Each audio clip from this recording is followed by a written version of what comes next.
Amen mga kapatid. Ang sanlibutan ay nasa labas, si Jesus nasa loob mo. Hallelujah! Praise God.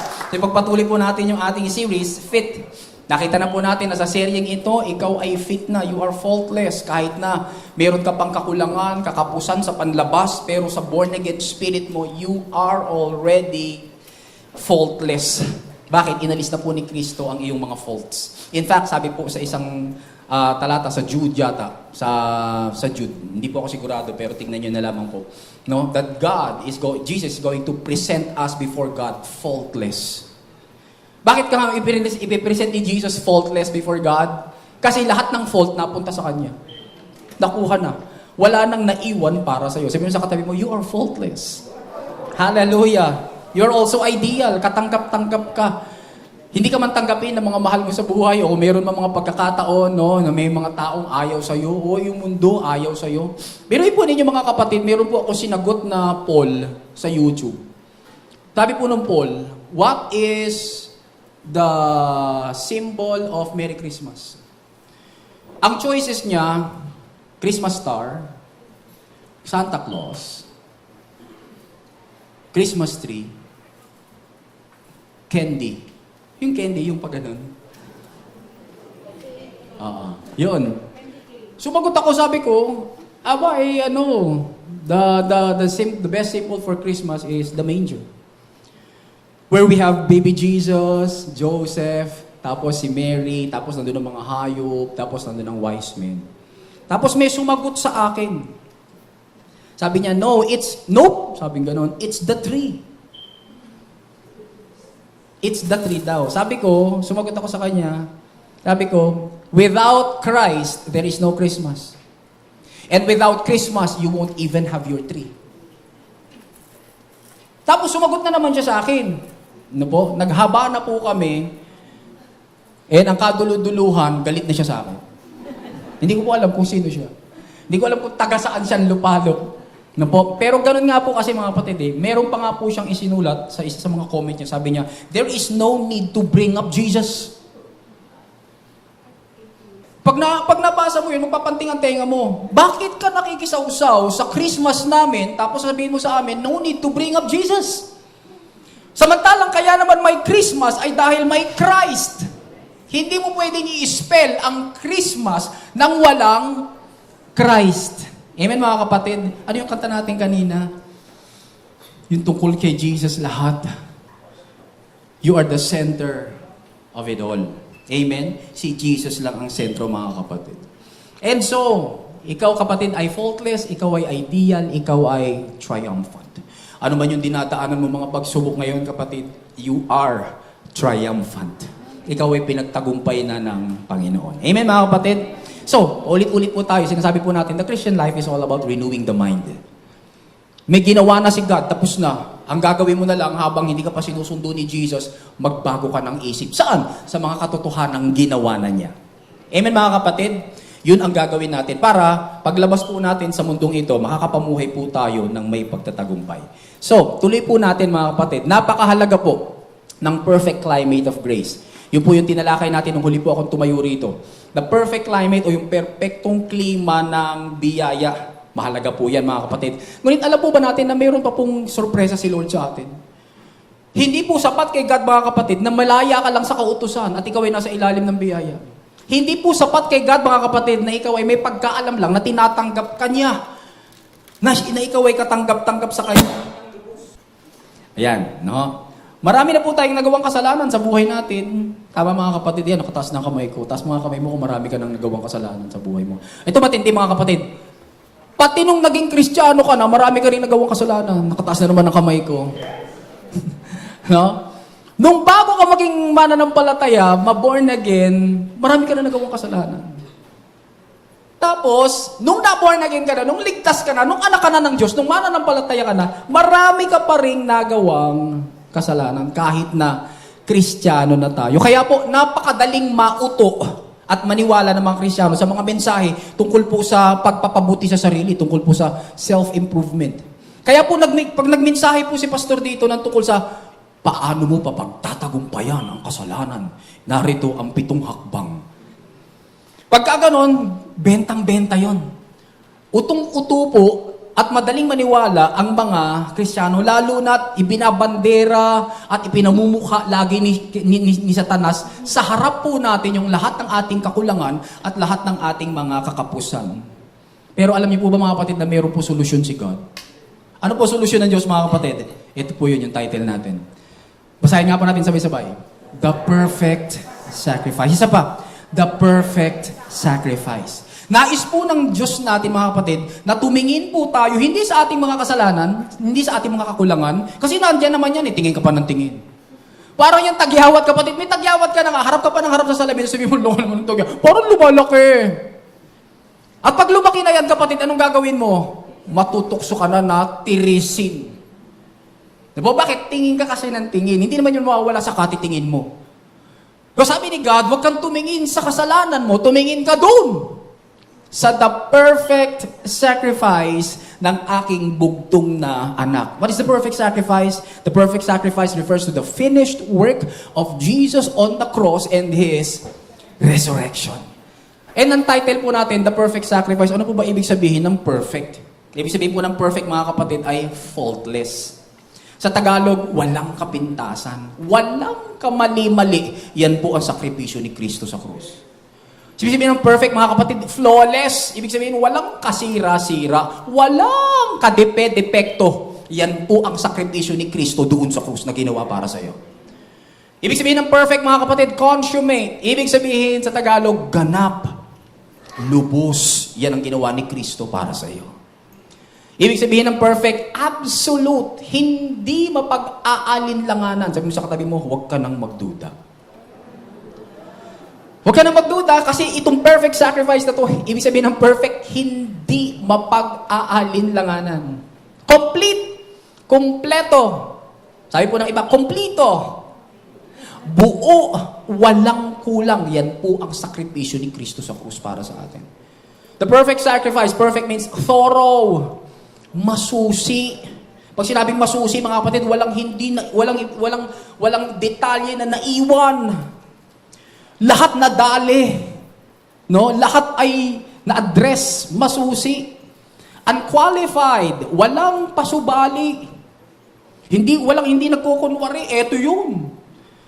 Tambad sa iyong harapan. Perfect means ultimate. Tunay, talaga. Tiyak, pang katapusan. Alam niyo mga kapatid, hindi po basta-bastang kapatawaran ang handog ng Diyos. Makikita po natin sa pag-aaral nating ito na ang ibinigay ng Diyos na kapatawaran ay once for all forgiveness. Sabihin nga po natin, once for all.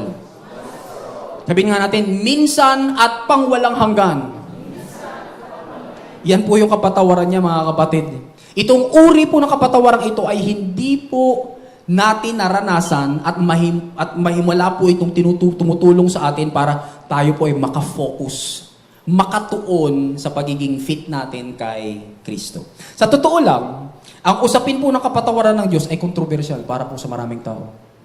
Para sa maraming Kristiyano. Ang simple po kasing mensahe na kumpleto na po tayong pinatawad sa lahat ng ating mga kasalanan. Ibig sabihin mga kasalanang nagawa mo, nagagawa at magagawa pa ay pwedeng makagalit sa maraming Kristiyano. Kaya nga po nung ang church po natin mga kapatid ay nagturo na pinatawad na po tayo sa lahat ng ating mga kasalanan, kaya ipinagpapasalamat na lamang po natin ang kapatawaran ng Diyos, nagalit po ang marami.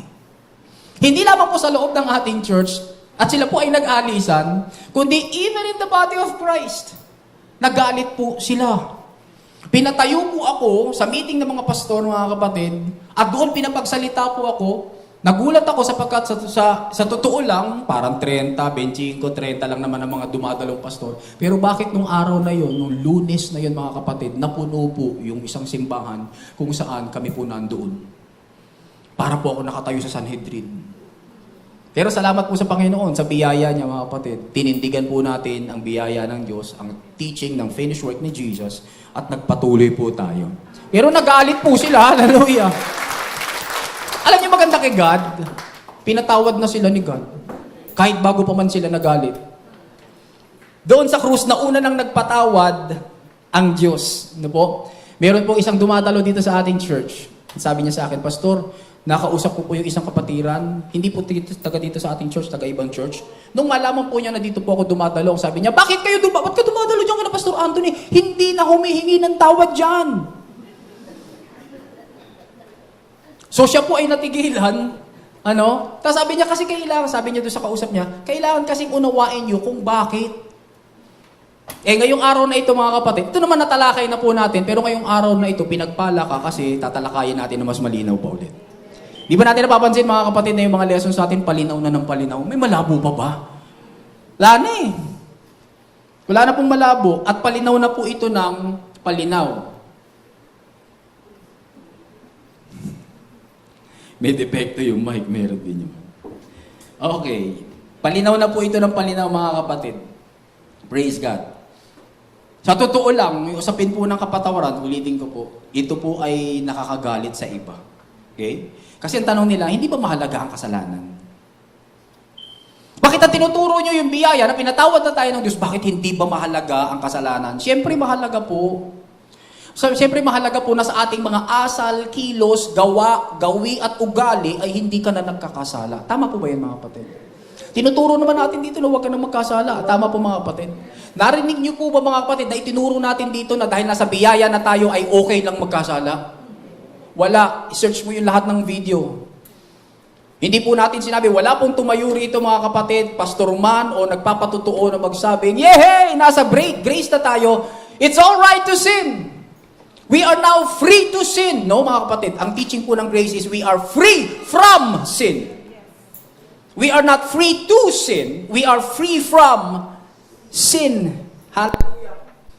Nagagalit po sila pag sinabing pinatawad na ang lahat ng ating mga kasalanan. Kasi tinatanong po nila, ba't hindi ba mahalaga ang kasalanan? Of course, mahalaga po pag-usapan ang kasalanan. Pero alam po ba natin mga kapatid, na yung mga naunang Kristiyano sa atin ay ganoon din ang katanungan kay Apostol Pablo. Nang ibahagi po niya ng malinaw sa kanila yung mensahe ng tinapos na gawa ni Kristo doon sa krus. Ang tanong po nila ay mababasa natin sa Romans chapter 6 verse 1. Sabi po doon, wala po sa Amplified Translation, what shall we say to all this? Pakinggan nyo na lamang po ako.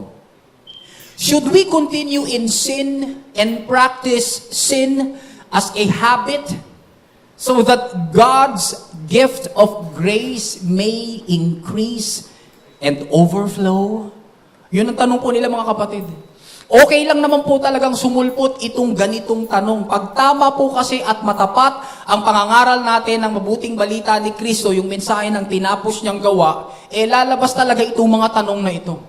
Pag napakinggan po nila mga kapatid na ang ganda naman ng grace na yan, ganun ba talaga ang grace na yan? Nagpatawad ng lahat ng ating mga kasalanan? Susulpot po talaga yung mga tanong na, paano na? Di okay na magkasala. Di okay na lang na magwala sa kasalanan. Kasi nga, matapat mong naituro. Ngayon, eto naman mga kapatid, pag hindi mo tapat na itinuturo, mga kapatid, walang aalma. Bakit? Sapagkat pag ang itinuro mo ay, sige po, tayo po'y naligtas sa biyaya ng Diyos, pero kailangan ng Diyos na magpaalam sa iyo na patawarin ka niya. Pag sinabi po yun mga kapatid, sasabihin na, okay yung mensahe mong yan. Bakit? Kasi ang tao gustong laging nag-aambag. Kaya nga sabi nila, sama naman ako 5 dyan. Kaya nang nagligtas ang Panginoon, sabi nila, sama naman ako 5. Nakikihati po ang tao sa gawain ng Diyos ng pagliligtas. Kaya kapag yung mensahe tungkol sa contribution mo para maligtas ka, sa yung contribution para mapagpala ka, sabi nila, ang ganda ng mensahe. Bakit? Kasi hiningan ako ng contribution ko, ng ambag ko para maligtas ako. Pagka malabo po ang pangangaral ng biyaya, mga kapatid, ng tinapos na gawa ni Kristo, walang aangal. Bakit? Kasi kasama yung works. Sasabihin nila, sige, ipangaral mo ang grace, basta wag mo lang kalilimutan ang works ko, ha? Basta't meron akong works na gagawin na, hindi po sila aangal, mga kapatid. Pero kapag solong grace, which is yun naman po talaga ang mensahe ng tinapos na gawa ni Kristo. Yun naman talaga ang mensahe ng Biblia. Nako, pumapalag po sila, nagagalit sila, umaayaw po sila. At yun po ang nakakalungkot. Ngayon, kung magtatanong po sila, magpapatuloy na lamang po tayo sa kasalanan? Ito po yung sagot mga kapatid sa kanila. Pakinggan niyo mga kapatid. Ikaw na Kristiyano. Sinong Kristiyano rito? Taas ang kamay. Yan. Ikaw na Kristiyano. Ikaw na anak ng Diyos. Sino anak ng Diyos? Yan.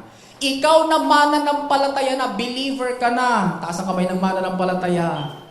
Tayong lahat, tayo ay mga Kristiyano na, tayo ay mga anak na ng Diyos. Dahil sumampalataya tayo kay Kristo, nagtiwala na tayo sa ginawa niya sa krus at muling pagkabuhay. Ikaw, hallelujah, ay patay na sa kasalanan. Yun po sabi ng Romans chapter 6 verse 11. Ang bago mong pagkatao, ayon sa 2 Corinthians 5:17, ay may bago ng puso. Pag-aralan na po natin to, tama po mga kapatid, nagre-review lang tayo. May bago ka ng puso, Ezekiel 36:26. Kinamumuhian mo na ang kasalanan. Tanong mga kapatid, kinamumuhian mo na talaga ang kasalanan o sarap na sarap ka pa? Taas po kamay ng mga muhing-muhi na sa kasalanan. Kasi may bago ka ng puso.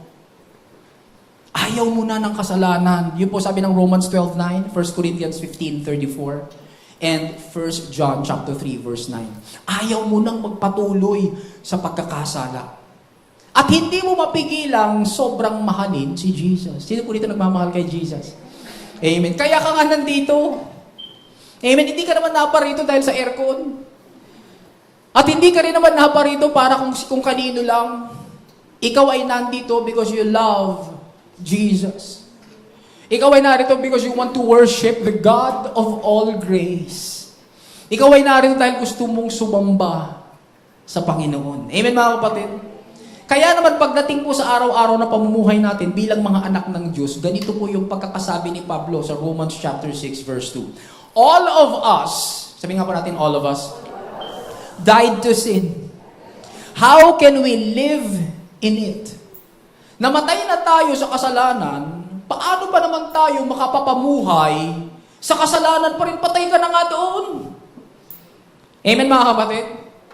You are already dead to sin. How can you live in it any longer? Sabi po sa easy to read version, our old sinful life ended. Sabihin ko natin ended. Ano yung sabihin ng ended mga kapatid? May sequel ba? May part 1 ba? May part 2? Wala mga kapatid. Our old sinful life ended. It's dead. So how can we continue living in it? So yung luma nating pagkatao na makasalanan, patay na. Kaya pala ayaw mo nang magkasala. Sapagkat mayroong bagong nakatira sa iyong buhay, sa iyong puso. And that is the new creation, yung bagong nilalang na ginawa ng Diyos para sa iyo. Amen mga kapatid? So yung tanong po nila na, paano magwawala na lang ba tayo sa kasalanan? Kasi hindi mo naman inaaral. Kaya tanong ng ganyan, magpapatuloy na lang tayo sa kasalanan, etc. etc. Kasi hindi mo pinag-aaralan Pag-aralan mo, ang dami naman talata. At kaya po tayo nag-aaral mga kapatid. Amen mga kapatid? Para lumaya po tayo sa mga tanika lang ito, no? Na para bang nagpumipigil pa po sa atin para patuloy tayong lumago. You are freed from sin. Amen mga kapatid? May malabo pa? Wala na. Tuloy natin? Okay. Ngayon napag-usapan na po natin at nalinawan ang kahalagahan ng tamang asal, gawa, gawi, kilos, at ugali, no? Na ayaw na nating magkasala. Pwede na ba nating pagkwentuhan kung gaano kamangha-mangha mga kapatid yung once for all forgiveness, yung perfect sacrifice ni Jesus? Pwede na ba nating pagkwentuhan? Amen mga kapatid. Palakpan muna natin si Lord. Hallelujah. Okay, umpisahan po natin. Patay po yun, pero bukas naman to. Salamat, bukas po ito. Praise God. Sa ilalim po ng lumang tipan, sa kautusan ng lumang tipan, ang kapatawaran ay ipinagkaloob sa mga Israelita ng paisa-isa. Under the Old Covenant, mga kapatid, ang kapatawaran pinagkaloob po ng pakonti-konti. Patingi-tingi na parang hulugan na gaya ng pagbabayad mo sa utang mo sa Bombay. Di ba ganun ang pagbabayad ng utang sa Bombay? Pakonti-konti. Minsan isang taon po mga kapatid sa tinatawag na Day of Atonement, nag-aalay po ng sacrifices o handog na hayop ang mga Hudyo para sa kasalanan nila. Ang dugo ng mga inihandog na hayop ang magtatakip. Ulitin ko, magtatakip, hindi mag-aalis. Magtatakip ng mga kasalanan nila sa nakalipas na 1 taon. For 1 year lang.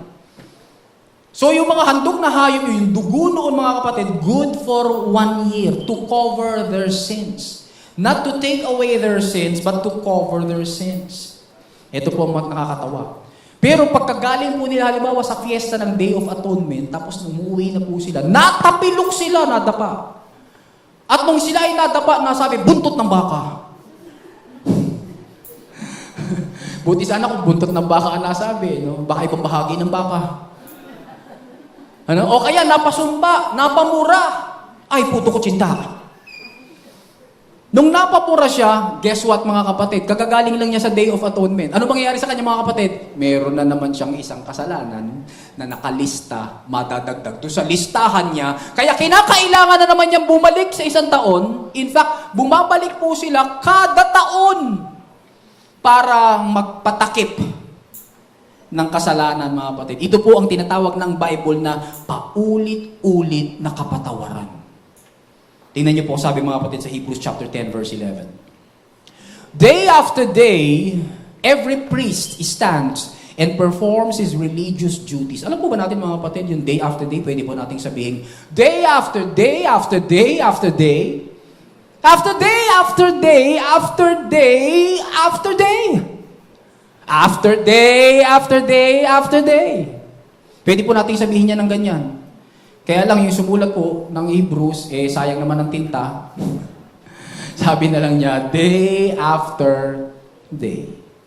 Again and again, He offers the same sacrifices which can never take away sins. Alam po ba ninyo yung again and again? Pwede nating sabihin na, sabay-sabay tayo. Again and again, and again and again and again. And again and again and again. And again and again. And again, and again. Bakit? Dahil paulit-ulit, the same sacrifices. The problem is, those sacrifices can never take away what? Sins. Ang lungkot naman. Bilhin mo paulit-ulit ka na nag-aalay, naghahandog ng hayop in the hope na sana ay maging perfect na ako, maalis na yung lahat ng aking mga kasalanan. Yung pala itong ginagawa kong paulit-ulit, kung Israelita ako dun sa lumang kasunduan, can never take away sins. Ito po yung kabaliktaran naman, mga kapatid, ng minsanang kapatawaran na ini-enjoy mo. Sabihin mo sa katabi mo. Ini-enjoy natin ngayon, mga kapatid. Hallelujah! Because of the perfect sacrifice of Jesus. Palakpakan mo natin si Jesus.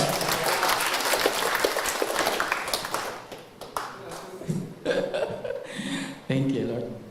Thank you, Pastor. Tingnan niyo po mga kapatid, ang Hebrews 10. But, ano yung but mga kapatid? Hindi po yan puwet. Yung puwet, double T. But, bumuelta, no? Sabi, eto, paulit-ulit itong mga sacrifices itong mga to. But, Christ offered only what? How many sacrifices? Ulitin po natin. 1 sacrifice for sins. And that sacrifice is good for all time. Isang pag-aalay lang at yung isang pag-aalay na yun ay good for all time. Ang ganda, no, mga kapatid, no? Bigyan ka, kapatid, doon sa Station 1. Isa sa mga hotel sa Station 1 ng isang gift certificate o certificate na nakalagay doon, good for all, good as long as you live. Kasi hindi naman pwedeng eternal. Good as long as you live. Tingin kaya namin, kailan ka nandun sa Boracay? No, pagka napagod ka lang, punta tayong Boracay, masakit ang ulo. Naks. Punta tayong Boracay, nagugutom ako. Meron ka agad dahilan para bumalik. Bakit? Libre eh. Sabi ng talata natin, Christ offered only 1 sacrifice for sins, and that sacrifice is good for all time. Kung kinakailangan palapakan natin si Lord, palapakan natin si Lord. Hallelujah. Then He sat down. Sabi nga natin, He sat down. at the right side of God. With one sacrifice. Ilang sacrifice nga ulit? Ang kulit, ano? Ang kulit na salita ng Diyos. Kasi gusto niyang iukil-kil sa atin, mga kapatid, para matandaan po natin. With one sacrifice, Christ made His people perfect forever. Yung made po ba doon, mga kapatid, past tense? Tapos na. Are you made perfect? Are you now perfect? And who made you perfect? Because of His perfect sacrifice. Palakpakan po natin si Jesus. Hallelujah! Sabi mo sa katabi mo, you are perfect. Kaya natin sinasabi, faultless ka. Faultless ka, perfect ka na kasi. At yung perfection mo, kapatid, ay hindi lang good for 1 week, 1 month, 1 year, 1,000,000 years. No, sabi doon, you are perfect what? Forever. Palakpakan po ulit natin si Lord. Amen. Perfect ka na forever. Hallelujah. Kaya nga po, nakita po natin kung saan nanggagaling yung fit. Yung pagiging faultless natin, ideal and triumphant. Sa pamagitan po ng walang katapusang paghahandog ng mga sakripisyo taon-taon, hindi po kayang gawing perpekto ng kautusan ang mga Hudyong lumalapit sa Diyos para sumamba. Kung nakaya po silang gawing perpekto ng mga handog nila, di sana tumigil na yung handog. Tama mga kapatid, logical lang po ba? Kung yung handog ko, ako isang Israelita, ay nakaya na akong gawing perfect, maghahandog pa rin ako? Hindi na. Pero dahil hindi nga nakaya silang gawing perfect, natakpan lang yung kanilang mga kasalanan, balik sila ng balik.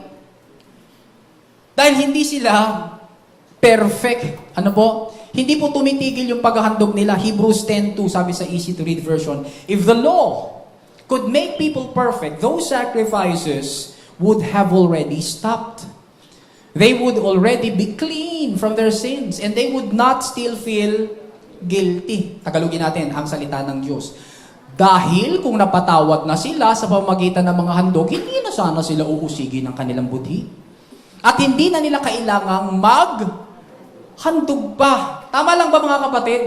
Na kung ikaw ay nalinis na ng hinihandog mo, o di tama na, perfect ka na eh. Pero the mere fact na hindi pala sila tumitigil sa paghahandog, ibig sabihin, hindi epektibo yung kanilang mga handog sa pag-aalis ng kanilang mga kasalanan. Amen mga kapatid? Kaya po, ngayon, ilagay po natin yung sarili natin sa eksenang ito. Narito tayo ngayon. Namumuhay po tayo sa kanang bahagi ng krus. Kung ito ang krus, nandito tayo sa kanan ng krus. Yun, yung lumang kasunduan, nandun yung mga Israelita. Nung dumating si Jesus Christ, nag-alay siya ng buhay doon sa krus. At dahil sa pag-aalay niya, ilang beses? Isa lang. Doon sa krus, nandito na tayo sa kanan. Ikaw at saka ako. Tapos na ang krus, tapos na yung one sacrifice niya, nandito tayo ngayon sa kanan.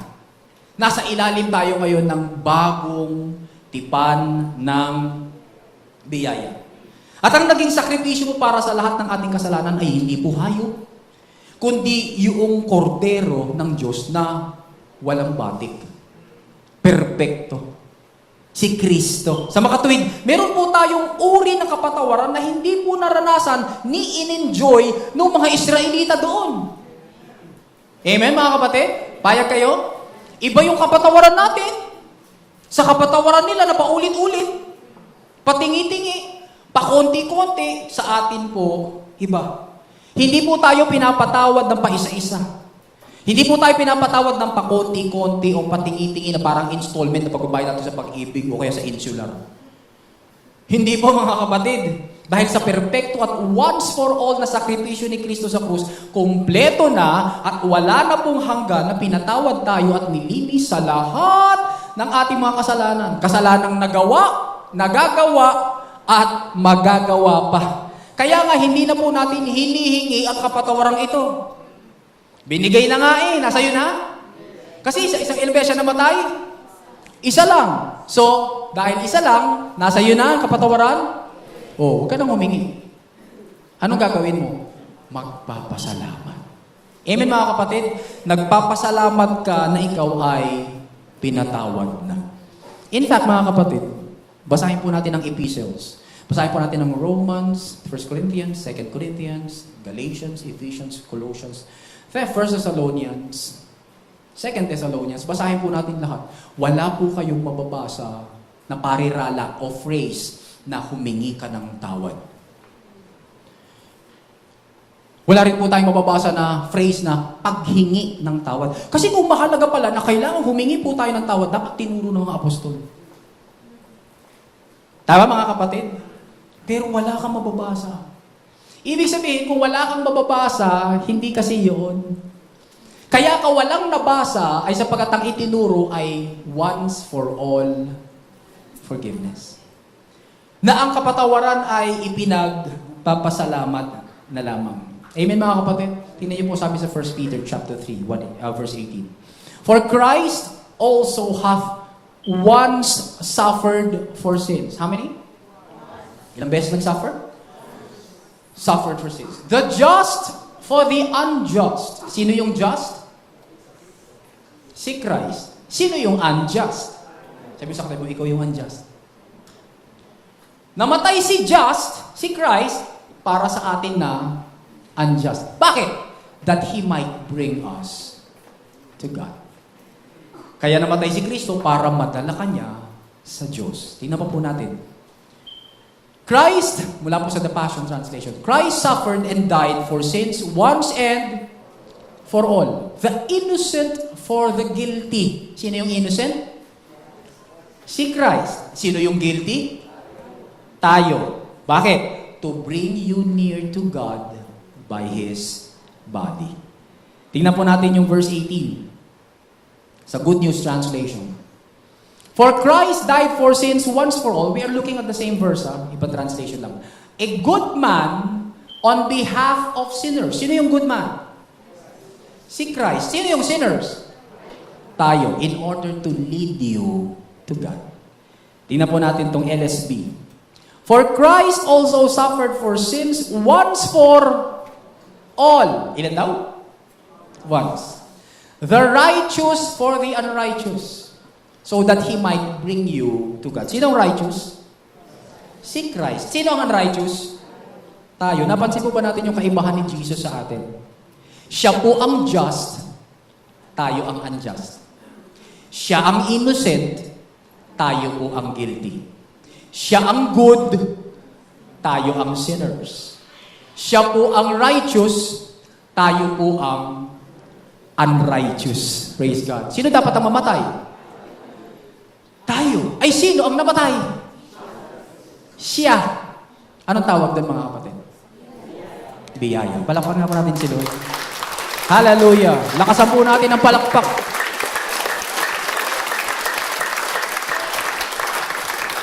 Dapat tayo namatay. Kasi tayo ang unjust, tayo po ang unrighteous, tayo ang guilty, tayo po ang sinners, pero siya po ang namatay. Kaya nga po ang tawag po doon, biyaya. Sa lumang tipan ng kautusan mga kapatid, ang mga pag-aalay ng mga handog ay hindi po natatapos. Ang Levitical priest ay palagi pong nakatayo at hindi po tumitigil sa pag-aalay ng mga hayop. Hindi po sila humihinto sa trabaho po nila, hindi natatapos. At yan po ang punto, nais ipunto ng pag-aaral natin ito. Kabaligtaran kasi nito, nang matapos namang mag-alay yung dakila nating saserdote na si Jesus Christ, ginawa po niya ang hindi ginawa ng mga priests noon. Ano ang hindi ginawa ng mga priests noon? Ang umupo. Kaya nung nag-alay na si Jesus, siya po ay umupo. Sabi po sa Hebrews chapter 10, 12 to 14, But Christ offered only one sacrifice for sins, and that sacrifice is good for all time. Then He what? Sat down at the right side of God. And now Christ waits there for His enemies to be put under His power. With one sacrifice, Christ made His people perfect forever. They are the ones who are being made holy. Ano pong ibig sabihin mga kapatid para sa atin na umupo si Jesus Christ? Ibig sabihin, wala na po siyang dagdag na gagawin pa para patawarin ka. Ibig sabihin, sapat na yung ginawa niya, kaya nung umupo na siya, dinideklara niya mga kapatid na wala na akong idadagdag pa. Kaya umupo na ako. Hindi kaya ng mga Levitical priests sa Old Covenant of the Law na hindi po sila umuupo. Sabi nga po nila, wala daw pong upuan doon sa most holy place. Dahil hindi umuupo yung priest, paulit-ulit po, Sa trabaho niya na hindi naman nakapag-aalis ng kasalanan, hindi natatapos.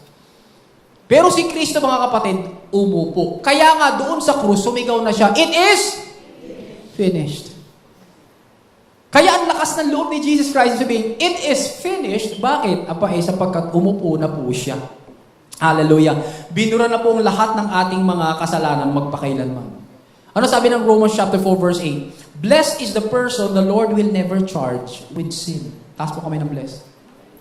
Bakit ka blessed, kapatid? Because the Lord will never charge you with sin. Tanong, why will God not charge you with sin?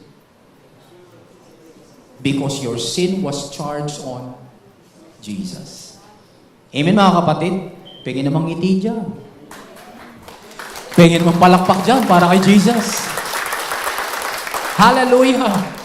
Sabi po sa Common English Bible, happy, same verse, happy are those whose sin isn't counted against them by the Lord.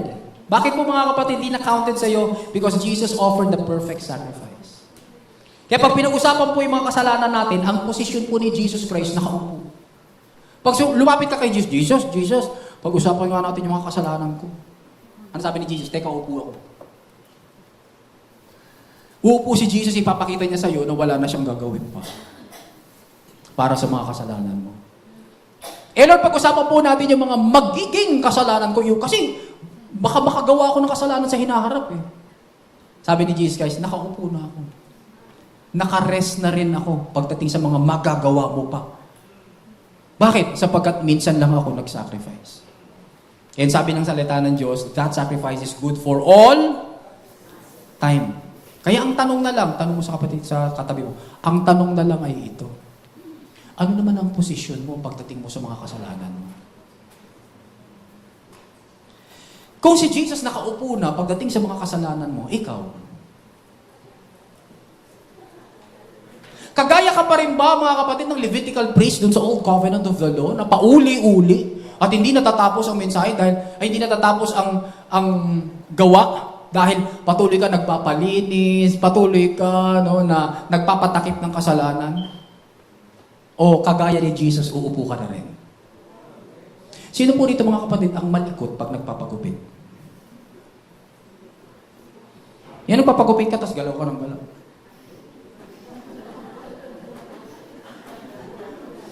Gano'n ka ba magpagupit, kapatid? Hindi. Sabi mo sa katabi mo, huwag kang maliko. Amen, mga kapatid? Pag upo mo doon, mga kapatid, hayaan mo yung barbero, hayaan mo yung beautician. Ang gumawa ng magic sa'yo. Sino po naniniwala na sa itsura natin ngayon, kailangan na natin ng magic? Mga kapatid? Pag upo mo, huwag kang malikot. Ganon din po rito, mga kapatid. Umupo na si Jesus. Sabi mo sa katabi mo, umupo ka na rin. Huwag ka nang maliko. Amen, mga kapatid? Alam niyo sa Luke chapter 10, 38 to 42, istorya po ito. Alam na po natin ito, istorya ito eh. Magkapatid, si Martha at si Mary. Dumalaw si Jesus sa kanila. Pag upo ni Jesus Christ doon sa kanilang sala, nandun na kagad si Mary, umupo na rin. Pero itong si Martha, pauli-uli. Gusto niya kasi maging malinis ang kanyang kabahayan at maging maayos ang lahat para kay Jesus. Okay naman. Tama naman yun, kapatid. Pero hindi na dapat dahil nandoon na si Jesus. Amen, mga kapatid? Nandoon na ang Panginoon. Kaya maganda, makijoin na rin siya doon. Pero hindi. Hindi siya katulad ni Mary, nakaupo kasama ni Jesus, nakarelax at ini-enjoy ang presensya ng Panginoon. Ngayon, alam mo na, kapatid, kung anong ginawa ni Jesus para mapatawad tayo ng minsanan, lubos, kumpleto at walang hanggan. Ibig sabihin sa English, once for all. Alin sa dalawang ito ang tingin mo ay angkop na tugon ng pananampalataya? Yung ikaw ay aligaga at nagtatrabaho at pauli-uli. Masasabi mo bang nananampalataya ka o ikaw ay nakaupo kasama ni Jesus? Alin dito yung picture ng pananampalataya? Pauli-uli, nakaupo na. Nakaupo na. Sabi sa katabi mo, umupo ka na. Amen, mga kapatid? Umupo na po tayo, mag-relax, wag na po tayong malikot. Hindi po namatay si Jesus, mga kapatid, para takpan lang yung mga kasalanan natin ng isang taon. O ng maraming taon, mga kapatid. Bakit? Sapagkat umupo na po siya, mga kapatid, kumpleto na po niyang inalis ang lahat ng ating mga kasalanan. Sabi po ng Hebrews chapter 10 verse 4, "It is impossible for the blood of bulls and goats to take away sins." This was what happened in the old covenant of the law. Nag-sacrifice po sila ng bulls and goats, pero impossible naman palang makatake away ng sins. Nakaka-frustrate kung ikaw pala ay Israelita. Sapagkat hindi mo ma-enjoy yung perfect sacrifice. Hindi mo ma-enjoy yung tunay na pag-aalis ng iyong mga kasalanan. Salamat na lang, mga kapatid, kay Jesus. Bakit? Sapagkat dahil po kay Jesus, nararanasan po natin ngayon ang complete forgiveness. Sabi ng John chapter, sige, palakpakan po natin si Lord. Hallelujah. Sabi po ng John chapter 1 verse 29, "The next day, John saw Jesus coming toward him and said, 'Look, the Lamb of God who takes away.'" Anong trabaho ng Lamb of God? He takes away. Yan ang trabaho ni Jesus, the sin of the world. Sabi ng 1 John 3:5, "But you know that He appeared so that He might take away our sins." Tanong, did Jesus already appear? Umapir na po ba si Jesus? Yes. Kung umapir na siya, are your sins taken away? Yes.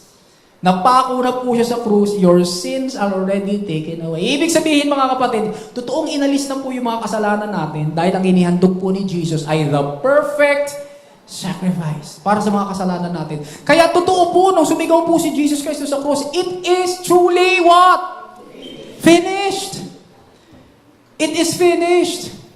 Kaya lang may mga anak ng Diyos, bakit ayaw niyo paniwalaan si Jesus? Bakit ayaw niyo paniwalaan that it is finished? At patuloy kayong nag-aambag. At patuloy kayong nagsasabi,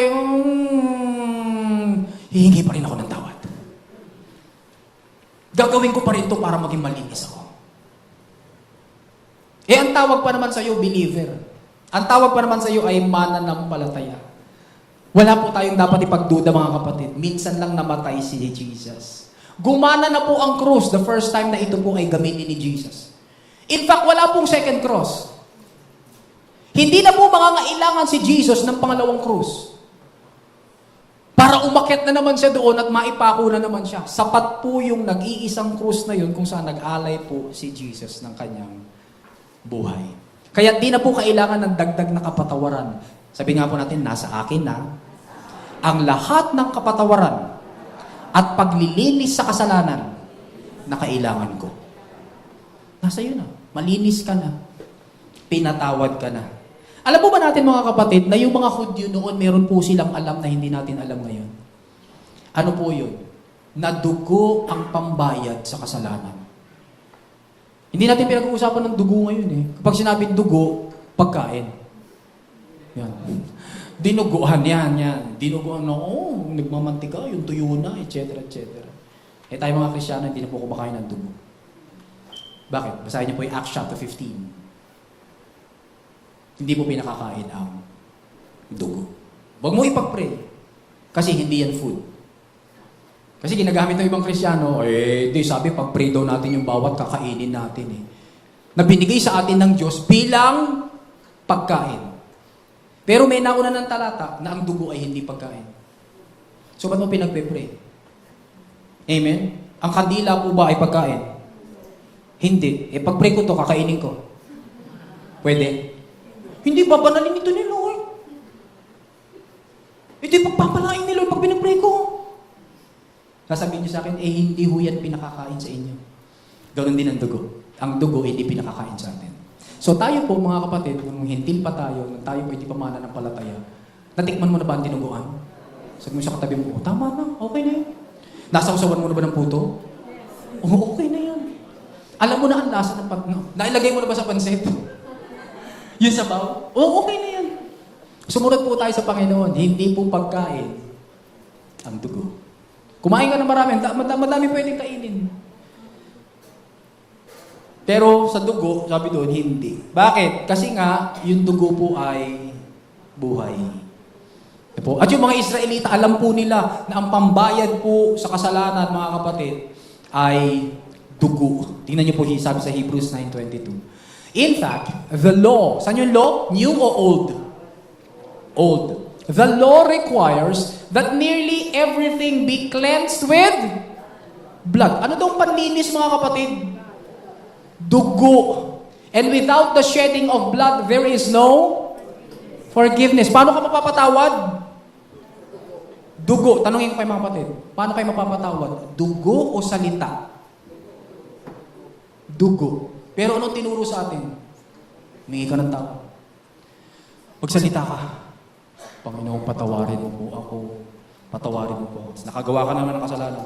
Patawarin mo po ako. Alam niyo po ba may isang mangangaral, hindi ko na po sabihin yung pangalan niya, na nung siya po ay nakatanikala pa doon sa aral na yon, napaka-conscious po niya sa kanyang kasalanan, na bawat kasalanang maiisip niya, tila niya magagawa, ay humihingi siya ng tawad. Naglalaro po siya ng soccer, nadunggol niya yung kalaban. Panginoon, patawarin mo po ako, nadunggol ko po yung kalaban. So lahat ng conscious siya, kailangan ihingi niya ng tawad, yung lahat ng kasalanan. Tanong mga kapatid, naaalala mo ba ang lahat ng nagawa mong kasalanan? Hindi. May dalawang klase ng kasalanan. Balikan lamang po natin yung sin of omission, sin of commission. Ano yung sin of omission? Ito yung kasalanan na pinagagawa sa iyo ng Diyos, yung mabuting pinagagawa sa iyo ng Diyos, hindi mo nagawa. Inumit mo. May pinagagawa si Lord sa iyo mabuti, hindi mo ginawa. Kasalanan? Kasalanan. Yung sin naman ng commission, ito yung masama na hindi pinapagawa sa iyo ni Lord, ginawa mo naman. Tama mga kapatid? Dalawa yung klase ng kasalanan. Tanong, naaalala po ba natin lahat ng ating mga kasalanan? Hindi. Paano? Yari tayo kay God. Kapag ang kapatawaran pala ay dahil sa salita. Kapag ang kapatawaran ay dahil sa paghingi mo ng tawad, hindi mo naaalala lahat, hindi ka napatawad. Alam po ba natin mga kapatid na meron ka lang isang kasalanan, hindi ka makakapasok sa langit?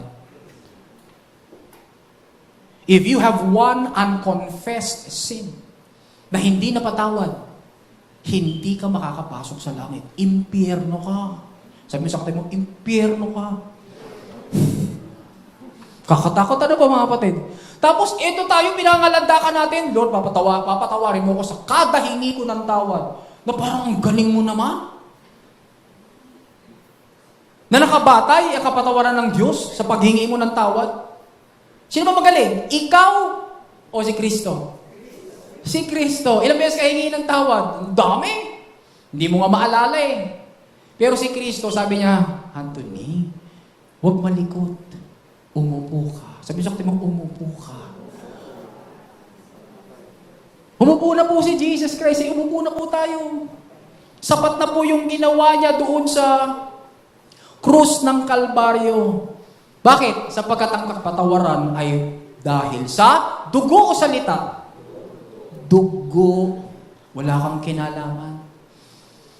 Hindi dugo mo, hindi dugo ng kahit na sino. Kaya madali po nilang naunawaan yung mabuting balita ng biyaya. Tanging dugo lang mga kapatid ang nagdadala ng kapatawaran. Minsan lang nagpadanak ng dugo si Jesus. Hindi na po siya nasa langit nagbubuhos ng dugo paulit-ulit. Kaya hindi rin tayo nasa lupa paulit-ulit na pinapatawad patingi-tingi. Amen mga kapatid? Wala po si Jesus sa langit na paulit-ulit na namamatay. O kaya dinala niya yung krus niya, kailangan ko itong krus eh. Kasi si Anthony magkakasala na naman yan eh. Kaya sinama niya yung krus niya doon at sa tuwing magkakasala ako, ay iaalay na naman niya yung buhay niya paulit-ulit. Parang yung pelikulang Vantage Point, paulit-ulit. Hindi po ganun mga kapatid. Kaya kung hindi paulit-ulit si Jesus doon, hindi ka rin paulit-ulit na pinapatawad dito. Amen mga kapatid? Pwede po ba natin palakpakan si Lord kung naiintindihan po natin? Yan po yung mensahe ng aklat ng Hebrews. Nakakalungkot nga lang po mga kapatid, na sa church ngayon mga kapatid, hindi po gano'ng binabasa yung aklat ng Hebrews. Nababasa yung Ephesians, Galatians, no? Colossians. Binabasa po yun mga kapatid. Pero yung aklat po ng Hebrews, hindi binabasa.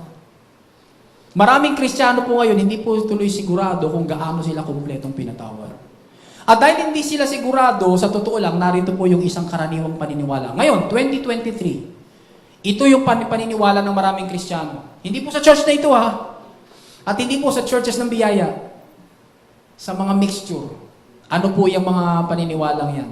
Pinatawad na tayo sa mga nagawa nating kasalanan, pero hindi ang mga magagawa pa lang. Pinapatawad lang tayo sa mga kasalanang inihihingi natin ng tawad sa Diyos.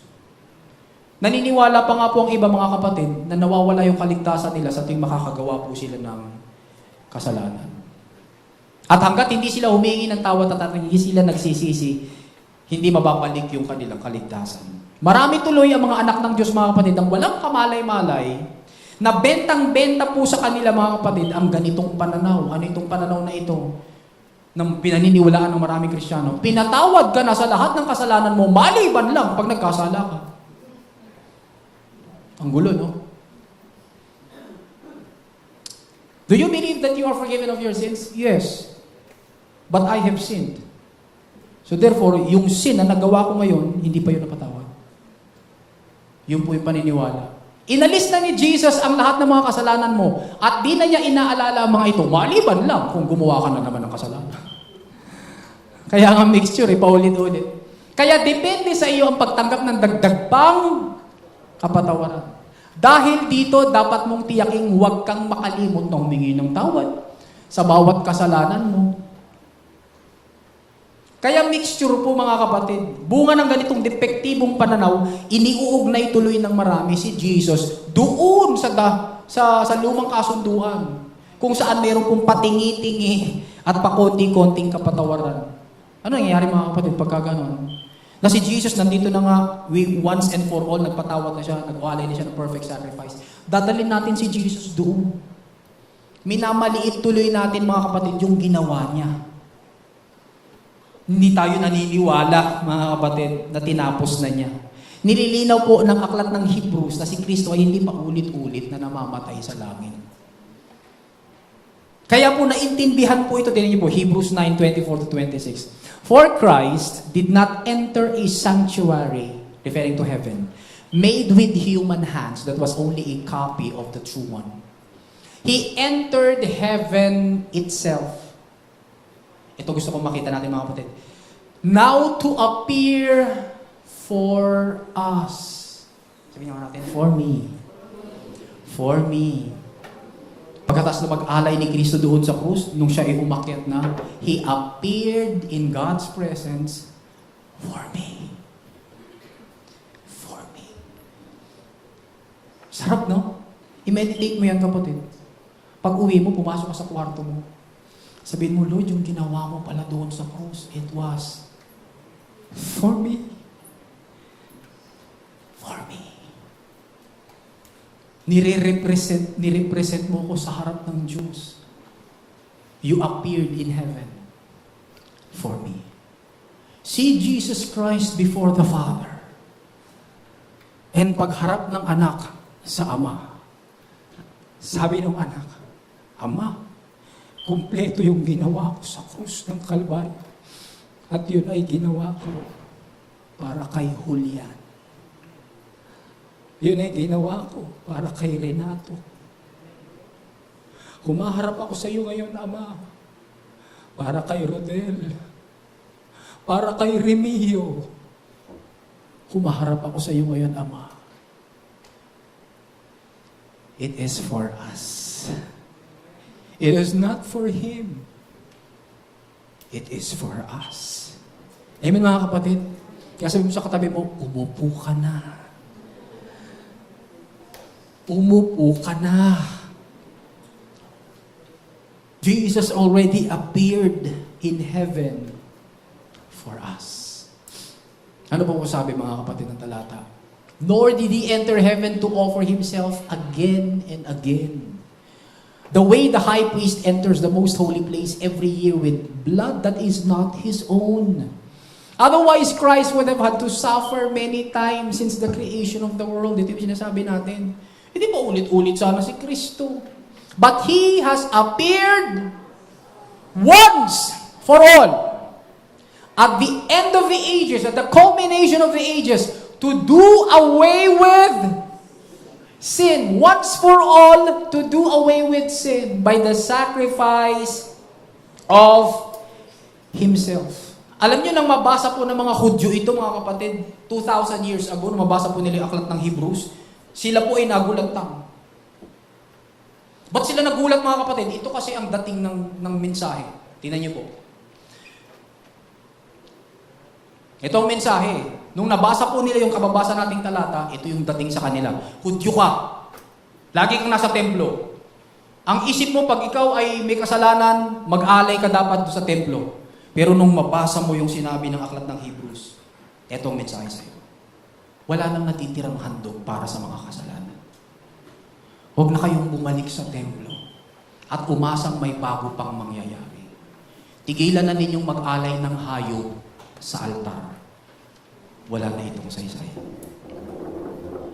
Tiniyak na ng Diyos ang kapatawaran ninyo magpakailan pa man. Tapos na, ginawa na ni Kristo ang lahat sa krus, ginawa niya itong kompleto at perpekto sa magitan ng nag-iisang paghahandog lang ng kanyang sarili. Wala nang pag-uulit pang magaganap. Amen, mga kapatid? O bakit pag lilipat ka ng bahay, may pinapapatak ka pang dugo ng manok? Tayo po ba nag-aalay pa ng dugo ng hayop? Para saan nga po pala, mga kapatid, yung gigilitan natin yung manok tapos patutuloy natin yung dugo? Para saan po yun? Swerte? Bakit din na lang, Lord, lilipat mo kami ng bahay. Salamat po, pinagpala mo na ang bahay na ito dahil nagpadana ka na ng dugo mo one time, big time. Amen, mga kapatid? Kasi, nagiging conscious pa tayo sa iba. Uy, nandyan ba yung asin? Saan ka conscious, kapatid? Sa asin. Anong gagawin ng asin? Sa bahay mo. Ano ang swerteng dala ng asin sa bahay mo? Maliban lang, so dapat pantimpla ito ng ulam. Amen, mga kapatid? Uy, luto na ba yung pansit? Para humaba ang buhay. Ano bang pangako ni Jesus Christ? Mahabang buhay, eternal life. Buhay na walang hanggan. Ang mahabang buhay, ganyan lang. Yung buhay na walang hanggan, ang pangako ni Jesus Christ, walang katapusan.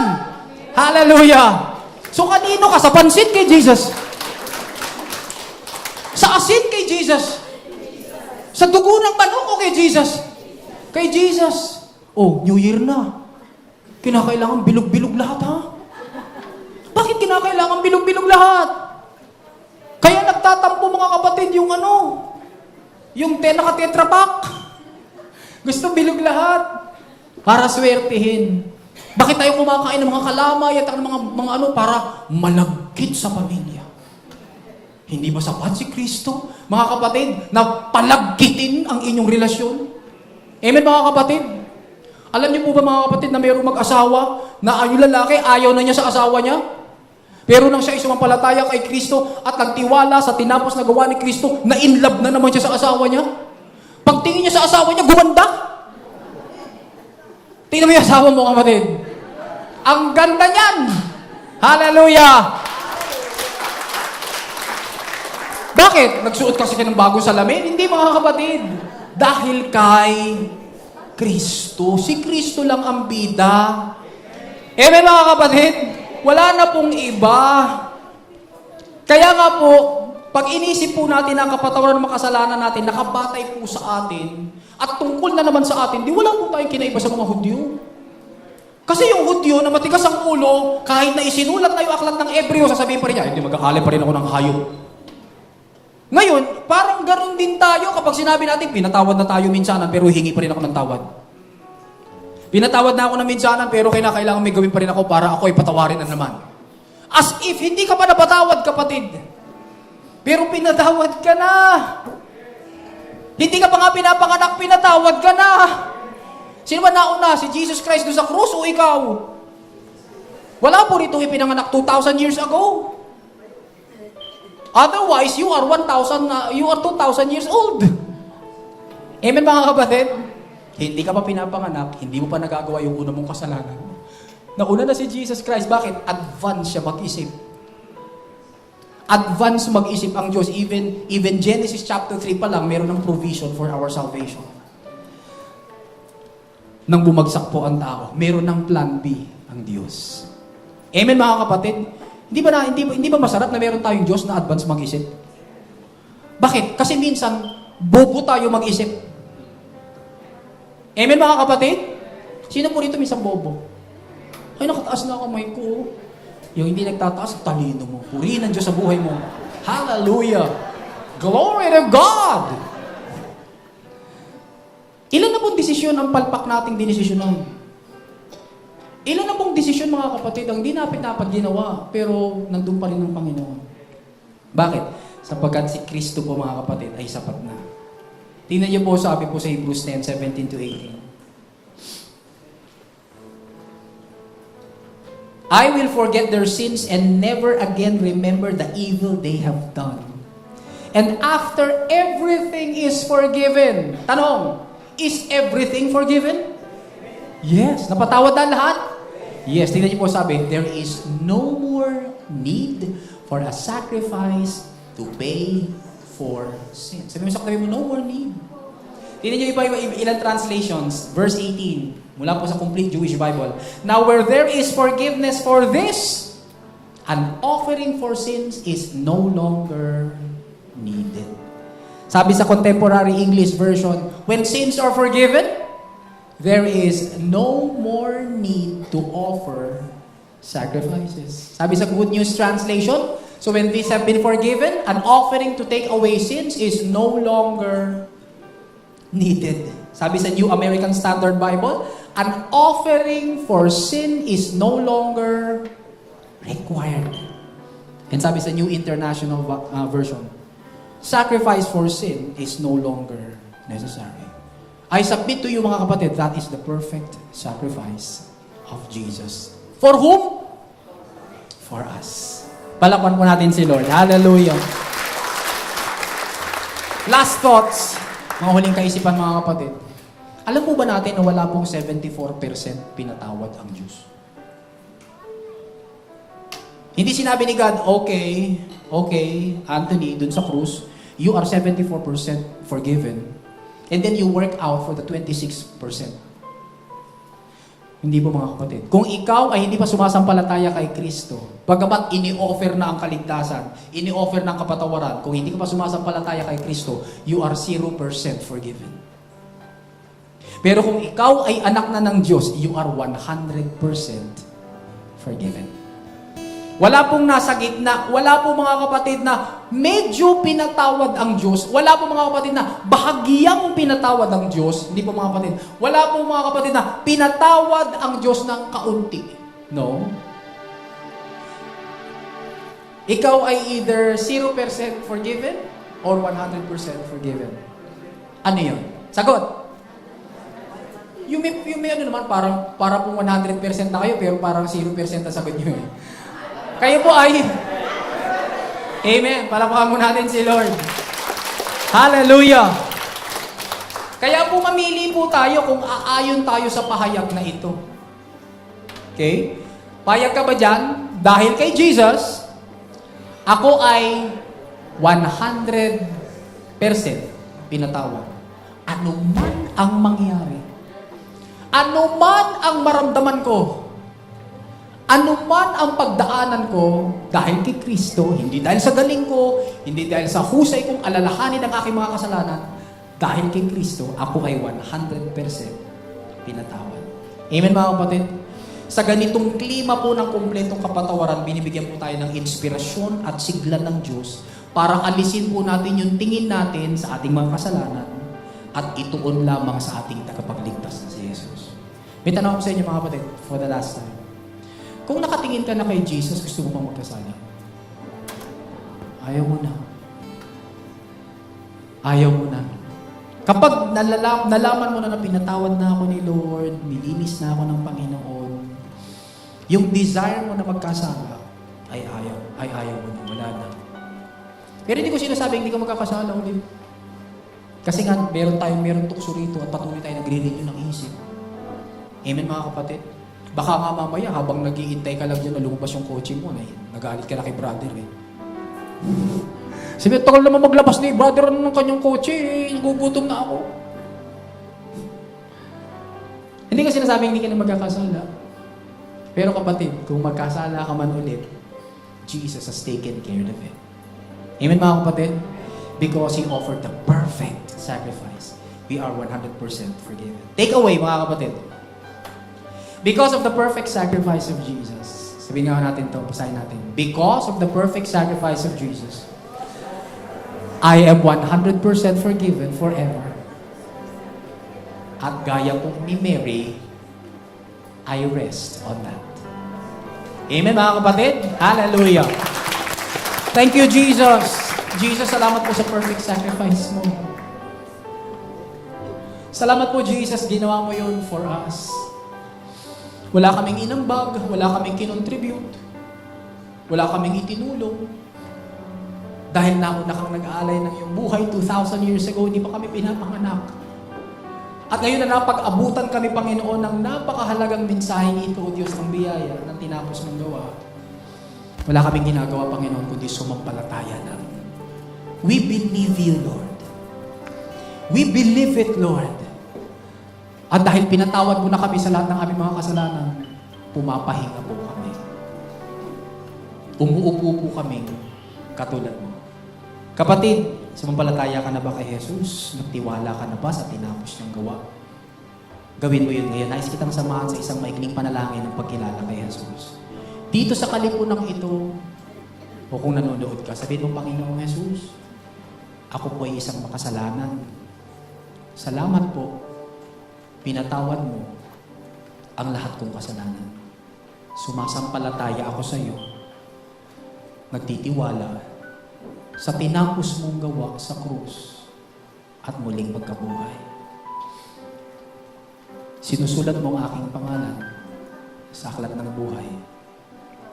Ako ngayon ay ligtas, hindi dahil sa aking kabutihan, kundi dahil sa biyaya mo. Salamat po sa pangalan mo, Jesus. Amen. Amen. Praise God. Ngayon, magpira-piraso po tayo ng tinapay. Alalahanin po natin ang ginawa ni Kristo para sa atin. To save us, to heal us, to make us whole, to make us faultless, ideal, and triumphant.